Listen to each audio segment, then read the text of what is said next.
Big statement ಬೇರೆ ಕೊಟ್ಟಿದ್ದಾರೆ ಫರಾನ್ ಅವರು. ಏನ್ ಹೇಳು, ಬುಮ್ರಾ ಕ್ಯಾರಿಯರ್ ನ ಎಂಡ್ ಮಾಡ್ತಾರಂತೆ. ಬರ್ಲಾ Pavan. Hey guys, welcome back to LW show. Guys, ಇವತ್ತಿರೋದು India versus Pakistan. Guys actually ಇದನ್ನ ಹೇಳ್ತಾರೆ ಗ್ರೇಟೆಸ್ಟ್ ರೈವಲ್ರಿ ಅಂತ, ಬಟ್ ಈ ಗ್ರೇಟೆಸ್ಟ್ ರೈವಲ್ರಿ ಇರೋದು 7-1 ರೈವಲ್ರಿನೇ ಅಲ್ಲ. ಆಕ್ಚುಲಿ ಹೇಳ್ಬೇಕಂದ್ರೆ actually big game to look out for. ಹೌದು, ಇವಾಗ ನಡೆದಿರೋದೆಲ್ಲ ಓಕೆ ಚೆನ್ನಾಗಿತ್ತು, ಇಂಟ್ರೆಸ್ಟಿಂಗ್ ಆಗಿತ್ತು. ಬರೀ ಇದು ಹೇಗಂದ್ರೆ ಹಿಸ್ಟ್ರಿದಲ್ಲಿ ನಡೆದಿರೋ ರೈವಲ್ರೀಸ್ ನ ಇವಾಗಿರೋ ಪಾಕಿಸ್ತಾನ್ ಟೀಮ್ ಅವರಲ್ಲ, ಅವಾಗಿರೋರು ವಸೀಂ ಅಕ್ರಮ್ ಅವರೆಲ್ಲ ಇರ್ಬೇಕಾದ್ರೆ ಅವಾಗಿತ್ತು ರೈವಲ್ರಿ. ಸೊ ಇವಾಗ ಹಂಗೆ ಕ್ಯಾರಿ ಮಾಡ್ಕೊಂಡು ಇಲ್ಲಿ ಗಂಟ ಬಂದವ್ರೆ, ಬಟ್ ಇವಾಗ ಯಾರು ಆಡ್ತಿಲ್ಲ. ಬಟ್ ಹೇಳಕ್ ಆಗಲ್ಲ ಏನಾಗುತ್ತೆ ಅಂತ. Cricket is funny game. ಇನ್ನೊಂದು ನಾನು ನೋಡ್ತಿದ್ದೆ, ಎಲ್ಲಾ ಕಡೆ ಸ್ವಲ್ಪ ಇವಾಗ ಮ್ಯಾಚ್ ಪ್ರಿಡಿಕ್ಟ್ ಮಾಡ್ತಾರಲ್ವಾ, ಅವರೆಲ್ಲ ಇವತ್ತು ಪಾಕಿಸ್ತಾನ ಗೆಲ್ತಾರೆ ಅಂತ ಎಲ್ಲ ಪ್ರೆಡಿಕ್ಟ್ ಮಾಡ್ತಾ ಇದ್ರು. ಮ್ಯಾಚ್ ಏನಾದ್ರು ಹೇಳಿದ್ರ ಬೆಳಗ್ಗೆ ಮ್ಯಾಚ್ ಬಗ್ಗೆ? ಸೊ ಅದೇ ನಂಗೆ ಗೊತ್ತಿಲ್ಲ. ವೆಸ್ಟ್ ಇಂಡೀಸ್ ಮತ್ತೆ ನೇಪಾಲ್, ಅದು ನೇಪಾಲ್ ಗೆಲ್ಲಿತು ಅಂತ ಹೇಳಿದ್ರು. ಸೊ ನೇಪಾಲ್ ನೋಡ್ದ 21-3 ಇದಾರೆ ಇವಾಗ. ಸೊ ಇವತ್ತು ಏನಾಯ್ತು ಗೊತ್ತಿಲ್ಲ. ಪಾಕಿಸ್ತಾನ್ ಟೀಮ್ ಚೆನ್ನಾಗಿದೆ ಪವನ್. ಇನ್ನೊಂದು ಹೇಳ್ಬೇಕಂದ್ರೆ ಪಾಕಿಸ್ತಾನ್ ಟೀಮು ಆಡ್ತಿರೋದು ಕೊಲಂಬೋದಲ್ಲಿ. ಅವರು ಎಲ್ಲಾ ಮ್ಯಾಚ್ ಆಡೋದೇ ಶ್ರೀಲಂಕಾದಲ್ಲಿ. ಸೊ ಅದರಿಂದ ಏನಾಗುತ್ತೆ, ಅವರಿಗೆ ಆ ಪಿಚ್ಚು, ಆ ವೆದರ್ ಎಲ್ಲ ಅವ್ರು ಆಲ್ರೆಡಿ ಯೂಸ್ ಟು ಆಗಿದ್ದಾರೆ ಅದಕ್ಕೆ. ಸೊ ಇಂಡಿಯಾದಾಗೆ ಹೊಸ ಪಿಚ್ ಆಡ್ಬೇಕು ಇವಾಗ. ಸೊ ಇವತ್ತು ಅವ್ರು ಟಕ್ಕರ್ ಕೊಡೋ ಚಾನ್ಸಸ್ ಇದೆ, ಬಟ್ ನಮ್ ಇಂಡಿಯಾನು ಅಷ್ಟೇ ಸ್ಟ್ರಾಂಗ್ ಆಗಿದೆ. ಹೌದು, ನಿನ್ನೆ ಈಗ ಪ್ರೆಸ್ ಕಾನ್ಫರೆನ್ಸ್ ಅಲ್ಲಿ ಸೂರ್ಯಕುಮಾರ್ ಅವರು ಹೇಳಿದ್ದಾರೆ, ಪಾಕಿಸ್ತಾನಿಗೆ ಅಭಿಷೇಕ್ ಶರ್ಮಾ ಆಡ್ಬೇಕಂತ ಆಸೆ ಇದೆ, ಸೊ ಆಡಿಸ್ತೀವಿ ಅಂತ. ಸೊ ಅಭಿಷೇಕ್ ಶರ್ಮಾ ವಾಪಸ್ ಬರ್ತಾರೆ ಟೀಮ್ ಒಳಗಡೆ. ಇದು ಹೆಂಗಿತ್ತು ಅಂದ್ರೆ ರೋಡ್ ಅಲ್ಲಿರೋ ಸಂಗೀತ ತಗೊಂಡು ಅವ್ರ ಶರ್ಟ್ ಒಳಗಡೆ ಅವರೇ ಹಾಕೊಟ್ರು, ಅವ್ರು ಕೇಳಿ ಅವರೇ ಈಸ್ಕೊಟ್ರು. ಅದೇ ಬೇಡ ಅದು. ಸೊ ಇವತ್ತು ಅಭಿಷೇಕ್ ಶರ್ಮಾ ನಿನಗೆ ಅನ್ಸುತ್ತಾ ರುಬ್ಬಾಡ್ತಾರೆ ಪಾಕಿಸ್ತಾನ ಅಂತ? ಆಕ್ಚುಲಿ ಫಸ್ಟ್ ಪ್ಲೇಯಿಂಗ್ 11 ಅಲ್ಲಿ ಆಡ್ತಾರ ಇಲ್ವಾ ಅಂತ ಮಾತಾಡೋಣ. ಹೋದ್ ಸತಿ ಟಾಸ್ ಅಲ್ಲಿ ಏನಂದಿದ್ರು ಅಂದ್ರೆ 1 or 2 ಮ್ಯಾಚಸ್ ಮಿಸ್ ಮಾಡ್ತಾರೆ ಅಂತ ಹೇಳಿದ್ರು. ಬಟ್ ಇದು ಒಂದು ಪಾಕಿಸ್ತಾನಿಗೆ ಏನೋ ಮೆಸೇಜ್ ಕೊಡೋ ತರ ಇತ್ತು ಅವ್ರಿಗೆ ಇಂಡೈರೆಕ್ಟ್ ಆಗಿ. ಹಂಗೂ ಇರ್ಬೋದು. ಆಮೇಲೆ ಅವರು ಸ್ಟ್ರಾಟಜಿ ಮಾಡ್ಕೋಬಾರ್ದು ಅಭಿಷೇಕ್ ಶರ್ಮಾ ಮೇಲೆ ಅಂತಾನೆ ಇರ್ಬೋದು. ಬಟ್ ಇವ್ರು ಮಾತಾಡೋದ್ ನೋಡಿದ್ರೆ ಏನೋ ಪ್ರಿಪೇರ್ ಆಗಿರೋ ತರ, ಹೋಮ್ವರ್ಕ್ ಮಾಡಿರೋ ತರ ಮಾತಾಡ್ತಿದ್ದಾರೆ. ಅವಾಗ್ಲಿಂದಾನು ಹಾಗೆ ಇದ್ದಾರೆ. ಅವ್ರು ಯಾವಾಗ್ಲೂ ಬಿಲ್ಡಪ್ ಜಾಸ್ತಿ, ಅವ್ರದ್ದು ಕೆಲಸ ಕಮ್ಮಿ. ಆಮೇಲೆ ಇನ್ನೊಂದು ಸೂರ್ಯಕುಮಾರ್ ಯಾದವ್ ಅವರು ತಾರೀಖ್ ತರ ನಿನ್ನೆ ಬೌಲಿಂಗ್ ಎಲ್ಲ ಮಾಡಿ ಪ್ರಾಕ್ಟೀಸ್ ಕೊಡ್ತಾ ಇದ್ರು. So captain leading from front ಅಂತ ಹೇಳ್ಬೋದು. ಆಕ್ಚುಲಿ ಸೂರ್ಯಕುಮಾರ್ ಯಾದವ್ ನಾನು ಅದ್ರೊಳಗೆ ನೋಟ್ ಮಾಡಿದೆ, ಅವ್ರು ಬಾಲ್ ರಿಲೀಸ್ ಮಾಡ್ಬೇಕಾದ್ರೆ ಸ್ವಲ್ಪ ಹೈ ಆರ್ಮ್ ಇಂದ ಮಾಡ್ತಿದ್ದಾರೆ. ಬಟ್ ತಾರೀಖ್ ಅವ್ರದ್ದು ಸ್ವಲ್ಪ ಲೋ ಇಂದ ಹೀಗ್ ಬರುತ್ತೆ. ಇಲ್ಲ ಇವ್ರದ್ದು ತಾರೀಖ್ ಅವ್ರು ಮಾಡ್ತಿರೋ ಚೆಕ್ಕು, ಸೂರ್ಯಕುಮಾರ್ ಮಾಡ್ತಿರೋದು ಬೌಲಿಂಗ್. ಸೊ ಅದ್ ಹಂಗೆ ಬರ್ಬೇಕು ಅದು. ಸೊ ಇದು ಆಕ್ಚುಲಿ ಮೇನ್ ವಿಷಯ. ಅಂದ್ರೆ ಇನ್ನೊಂದ್ ಹೇಳ್ಬೇಕಂದ್ರೆ ಬಾಬರ್ ಅಜಮ್ ಟೆಸ್ಟ್ ಇನ್ನಿಂಗ್ಸ್ ಆಡೋದು ಇವತ್ತು ಕಂಟಿನ್ಯೂ ಆಗುತ್ತೆ ಅನ್ಸುತ್ತೆ ನನಗೆ. ಆಮೇಲೆ ಏನ್ ಗೊತ್ತಾ, ಅವ್ರು ಸ್ಟಾರ್ಟಿಂಗ್ 10 balls 15 balls ಒಳಗಡೆ ವಿಕೆಟ್ ತೆಗೆದ್ಬಿಡ್ಬೇಕು. ಹೌದು, ಇಲ್ಲ ನನಗೆ ಅನ್ಸುತ್ತೆ ಇವತ್ತು ಇವರು ನಮ್ ಬೌಲರ್ಸ್ ಬಾಬರ್ ಅಜಮ್ಗೆ ಯಾವ್ದು ಬೋಲ್ಡ್ ಆಗೋ ಬಾಲೇ ಹಾಕ್ಬಾರ್ದು. ಯಾಕಂದ್ರೆ ಅಲ್ಲಿ ಲಾಸ್ಟ್ ನಿಂತ್ಕೋಬೇಕು. ಅವರು ನಿಂತ್ಕೊಂಡಾಗ ಏನಾಗುತ್ತೆ, ಈಗ 70 balls ಅಲ್ಲಿ 60 runs ಹೊಡೆದಿರ್ತಾರೆ. ಸೊ ಈ ತರ ಆಗುತ್ತೆ ಮ್ಯಾಚ್, ನಮ್ಗೆ ಹೆಲ್ಪ್ ಆಗುತ್ತೆ ಅದರಿಂದ. ಸೊ ಬಾಬರ್ ಅಜಮ್ ಔಟ್ ಮಾಡ್ಬೇಡಿ ಈಗ ಇವತ್ತು ಇಂಡಿಯಾದವರು. ಮಿತ್ರರೆಲ್ಲ ಔಟ್ ಮಾಡಿ, ಬಾಬರ್ ಅಜಮ್ ಮಾತ್ರ ಔಟ್ ಮಾಡ್ಬೇಡಿ. ಆಮೇಲೆ ನಮ್ಮ ಬುಮ್ರಾಗೆ 6 ball 6 ಹೊಡಿತೀನಿ ಅಂತೆಲ್ಲ ಸ್ಟೇಟ್ಮೆಂಟ್ ಕೊಟ್ಟಿದ್ದಾರೆ ಫರಾನ್ ಅವರು. ಹೆಡ್ ಟು ಹೆಡ್ ಆಕ್ಚುಲಿ ಹೇಗ್ ಬಿಲ್ಡಪ್ ಕೊಟ್ಟಿದ್ರು ಅಂದ್ರೆ, ಏಷ್ಯಾ ಕಪ್ ಅಲ್ಲಿ 3 6 ಹೊಡೆದಿದ್ರು ಫರಾನ್ ಅವರು ಬುಮ್ರಾನ. ಸೊ ಅದ್ರ ಮೇಲೆ ಬಯೋಪಿಕೆ ಮಾಡ್ಬಿಟ್ರು, ಹೀರೋ ಇನ್ ದಿ ಮೇಕಿಂಗ್ ಅಂತ ಫರಾನ್ ಮೇಲೆ ಅವ್ರು ಪಾಕಿಸ್ತಾನ್ ಅವರು. ಬಟ್ ಅದು ಏನದು ಅದ್ರಲ್ಲಿ ಇಲ್ಲ. ಆಕ್ಚುಲಿ ಅದು ಗೊತ್ತಾಗುತ್ತೆ ಸಂಜೆ ಮ್ಯಾಚ್ ಅಲ್ಲಿ ಗೊತ್ತಾಗುತ್ತೆ ಹೆಂಗಿರುತ್ತೆ ಅಂತ. ಬಿಗ್ ಸ್ಟೇಟ್ಮೆಂಟ್ ಬೇರೆ ಕೊಟ್ಟಿದ್ದಾರೆ ಫರಾನ್ ಅವರು. ಏನ್ ಹೇಳು, ಬುಮ್ರಾ ಕ್ಯಾರಿಯರ್ ನ ಎಂಡ್ ಮಾಡ್ತಾರಂತೆ. ಬರ್ಲಾ ಪವನ್.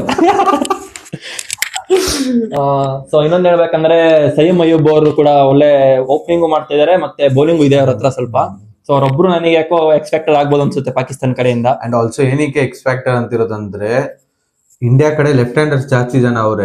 ಲೆಫ್ಟ್ ಹ್ಯಾಂಡರ್ಸ್ ಬರ್ಬೇಕಾದ್ರೆ ಪಕ್ಕ ಸಯೀಮ್ ಅಯ್ಯೂಬೇ ಬರೋದು, ಆಫ್ ಸ್ಪಿನ್ನರ್. ಆಮೇಲೆ ಇನ್ನೊಂದ್ ಹೇಳ್ಬೇಕಂದ್ರೆ ಪವರ್ ಪ್ಲೇ ಬೌಲಿಂಗ್ ಮಾಡೋ ಕೆಪಾಸಿಟಿ ಇದೆ ಅವ್ರಿಗೆ.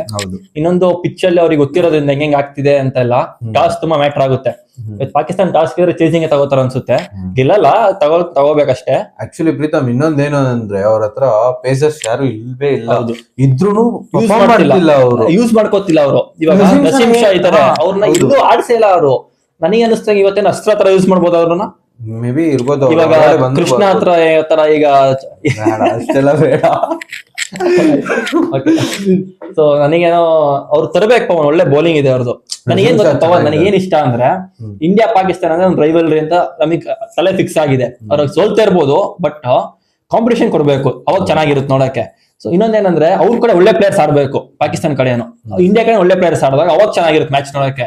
ಈಗ ಒಂದ್ ಸೈಡ್ ಮ್ಯಾಚ್ ಆಗೋಯ್ತು ಅಂತಂದ್ರೆ ನೋಡಕ್ ಬೋರ್ ಆಗ್ಬಿಡುತ್ತೆ. ಆಕ್ಚುಲಿ ನಿನ್ನೆ ಎಕ್ಸ್ಪೆಕ್ಟ್ ಮಾಡಿದ್ದೆ ನ್ಯೂಜಿಲೆಂಡ್ ಮತ್ತೆ ಸೌತ್ ಆಫ್ರಿಕಾ ಒಳ್ಳೆ ಕಾಂಪಿಟೇಷನ್ ಇರುತ್ತೆ ಅಂತ. ಏನ್ ಮಾರ್ಕ್ ಏನ್ ಪವರ್ ಪ್ಲೇ ಮುಗಿಸ್ಕೊಡೋ power play 83. Actually T20 world cup ಅಲ್ಲಿ ಅದು ಈಕ್ವಲ್ ಆಗಿದೆ, highest run in power play ಅಲ್ಲಿ.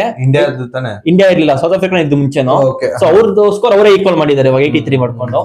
ಸೊ ಮಾರ್ಕ್ರಮ್ ತುಂಬಾ ಚೆನ್ನಾಗಿ ಆಡಿದ್ರು. ಮಾರ್ಕ್ರಮ್ ಹೆಂಗಂದ್ರೆ ಅವ್ರು ಔಟ್ ಆಗ್ತಾರ 6 ಬಾಲ್ ಒಳಗಡೆ 10 ಬಾಲ್ ಒಳಗಡೆ ಔಟ್ ಆಗ್ಬಿಡ್ತಾರೆ, ಸ್ಕೋರ್ಸ್ ತಗೊಂಬರಲ್ಲ ಅವರು. ಏನಾದ್ರೂ ಅವ್ರು 10 ಬಾಲ್ 15 ಬಾಲ್ ನಿಂತ್ಕೊಂಡ್ಬಿಟ್ರೆ ಸ್ಕೋರ್ಸ್ ಅವ್ರು ಹೆಂಗ್ ಸ್ಕೋರ್ ಮಾಡ್ತಾರ ಅಂತ ಅವ್ರಿಗೆ ಗೊತ್ತಿರಲ್ಲ. ಆಡೋದೆಲ್ಲ ಒಳ್ಳೆ ಶಾಟ್ಸ್, ಒಳ್ಳೆ ಹಿಟ್ಟರ್ ಮಾತ್ರ ಗೊತ್ತಾಗಲ್ಲ ಅವ್ರು ನೋಡಿದ್ರೆ. ಇಲ್ಲ ನಾರ್ಮಲ್ ಪ್ಲೇಯರ್ ಅನ್ಸ್ತಾರೆ, ಬಟ್ ಅವ್ರು ತುಂಬಾ ಟ್ಯಾಲೆಂಟ್ ಇದೆ ಅವ್ರಿಗೆ. ಅವರು ಬೌಲರ್ ನ ರೀಡ್ ಮಾಡೋದಾಗ್ಲಿ, ಮತ್ತೆ ಆ ಬೌಲಿಂಗ್ ನ ಹೆಂಗ್ ಹೊಡಿಬೇಕು, ಶಾಟ್ ಹೊಡಿಬೇಕು ಅಂತ ತುಂಬಾ ಚೆನ್ನಾಗಿ ನಾಲೆಡ್ಜ್ ಇರೋ ಪ್ಲೇಯರ್. ತುಂಬಾ ಚೆನ್ನಾಗಿ ಮ್ಯಾಚ್ ಮುಗಿಸ್ಕೊಟ್ಟಿದ್ದು. ಇವ್ರ ಕಡೆನೂ ಅಷ್ಟೇ, ಫಿನ್ನಲೆನ್ ಮತ್ತೆ ಟಿಮ್ ಶೇಫರ್ಡ್ ಚೆನ್ನಾಗಿ ಆಡಿದ್ರು ಸ್ಟಾರ್ಟಿಂಗ್. ಆಮೇಲೆ ಟಿಮ್ ಶೇಫರ್ಡ್ ಔಟ್ ಆದ್ಮೇಲೆ ಫಿನ್ನಲೆನ್ ಕೂಡ ಔಟ್ ಆದ್ರು. ಅಷ್ಟೊಂದು ಇಂಪ್ರೆಸಿವ್ ಬ್ಯಾಟಿಂಗ್ ಬೌಲಿಂಗ್ ಬರ್ಲಿಲ್ಲ, ಯಾರು ಆಡೇ ಇಲ್ಲ ಅಲ್ಲಿ. ಹೌದು.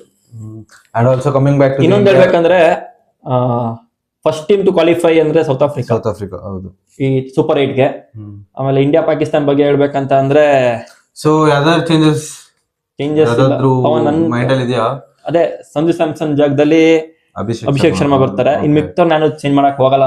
ನಾನು ಮಾಡ್ತಿದ್ದೀನಿ. ಯಾರನ್ನ? ಹರ್ಷದೀಪ್ ಬದಲು ಕುಲ್ದೀಪ್ ಯಾದವ್ ತಗೊಂಡ್ಬರ್ತಿದ್ದೀನಿ. ಬಿಕಾಸ್ ಗಾಯ್ಸ್ ಸ್ಟ್ಯಾಟ್ಸ್ ಚೆನ್ನಾಗಿದೆ, ಅಂಡ್ ಆಲ್ಸೋ ದೊಡ್ಡ ಗ್ರೌಂಡ್ ಬೇರೆ, Premadasa stadium, and also track ಕೂಡ ಸ್ಪಿನ್ ಆಗ್ತಿದೆ. ಸ್ಪಿನ್ನರ್ಸ್ ತುಂಬಾ ಯೂಸ್ ಇದೆ. ನಾನು ಕುಲ್ದೀಪ್ ನ ತಗೊಂಡ್ಬಂದೆ ಬರ್ತೀನಿ. ಚೆನ್ನಾಗಿದೆ ಸ್ಟ್ರಾಟಜಿ ನಿಂದು. ಬಟ್ ನನ್ ಪ್ರಕಾರ ಹರ್ಷದೀಪ್ ಸ್ವಿಂಗ್ ತಗೊಬಿಡ್ತಾರೆ.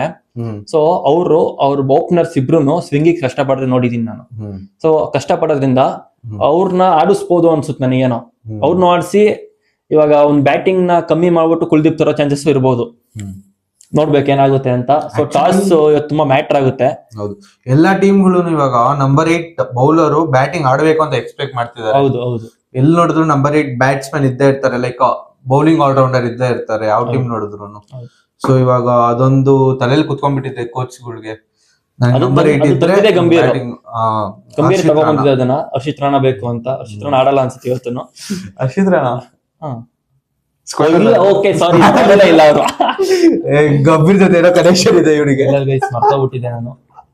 ಸ್ಕ್ವಾಡ್ ಅಲ್ಲಿ ಇಲ್ಲ, ಸಿರಾಜ್ ಬಂದಿರೋದು. ಸೊ ಇವತ್ತು ತುಂಬಾ ಇಂಟ್ರೆಸ್ಟಿಂಗ್ ಆಗಿರುತ್ತೆ ಮ್ಯಾಚ್ ಮಾತ್ರ. ಇವತ್ತು ನೀವು ನೋಡ್ಲೇಬೇಕು ಇವತ್ತು ಮ್ಯಾಚ್ ನ. ನಿಮ್ಗೆ ಏನೇ ಕೆಲಸ ಇದ್ರೂ ಬಿಟ್ಬಿಟ್ಟು ಮ್ಯಾಚ್ ನೋಡಿ ಇವತ್ತು. ತುಂಬಾ ಚೆನ್ನಾಗಿರುತ್ತೆ. ಆಮೇಲೆ ಯಾರು ಗೆಲ್ತಾರೆ ಅಂತ ಕಮೆಂಟ್ ಸೆಕ್ಷನ್ ಕಮೆಂಟ್ ಹಾಕಿ ನಮ್ಗೆ ಸ್ವಲ್ಪ ಸಪೋರ್ಟ್ ಮಾಡಿ ಗೈಸ್. ಇಷ್ಟ ಆಗಿತ್ತು ನಮ್ದು pre match review, India versus Pakistan match. See you in the next video guys. Bye bye.